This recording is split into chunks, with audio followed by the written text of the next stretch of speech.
Bharat, the oldest and the only living civilization in the world. Our ancestors have contributed immensely in various fields, from arts to literature and from science to mathematics. We have also inherited various traditions and customs from our ancestors. But do we really know that most of the traditions that we follow in our daily lives have scientific connotations attached to it or have any scientific significance? Today, I, Utkarsh Tandon, will present before you the scientific significance of one such tradition of chanting of mantras. Before looking at the chanting of mantras, or the benefits of chanting of mantras, first let's understand what a mantra is. A mantra is a sound formula formulated by stringing of various selected primordial vibrations or bija, which when properly pronounced are capable of activating the elements of Mother Nature. The rishis who devised these mantras are called mantra drashtas.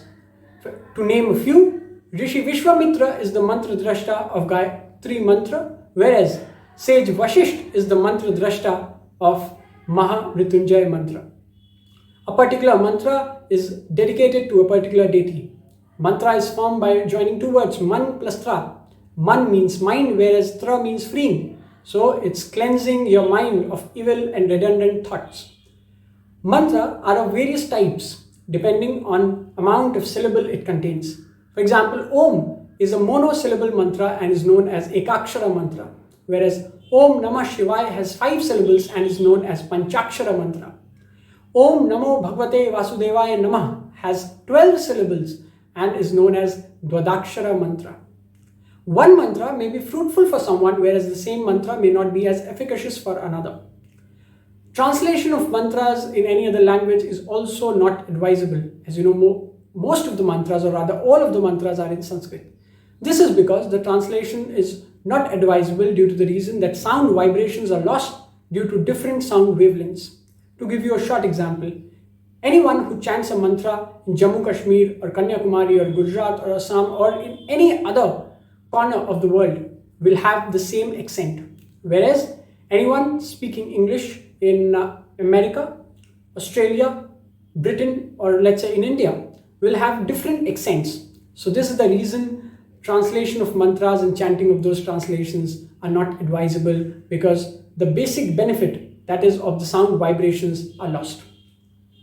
Scientific significance of the mantra is that it helps to wipe out or drive out fear, anger, depression, and also helps to relieve various disorders like respiratory disorders, digestive disorders, intellectual and cognitive system disorders, speech disorders, and many others. It also helps to develop your mental strength and helps you attain a higher level of consciousness. Now, I would like to cite 3 studies in the support of my opinion. First is the study conducted by the Department of Psychiatry of National Institute of Mental Health and Neurosciences, that is NIMHANS, situated in Bangalore, to assess the effects of chanting of Om using an MRI. And it concluded that chanting of Om produces certain changes in the brain which is effective in the treatment of depression and epilepsy. Second study, which I would like to cite, was conducted in 2012 and was published in the Journal of Alternative and Complementary Medicine, to assess the changes in the mood and anxiety of a cohort of subjects who had memory loss and participated in an 8-week Kirtan Kriya meditation program.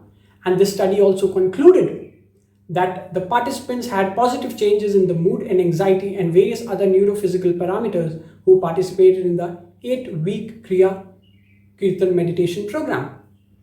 And also, these changes were correlated with the cerebral blood flow.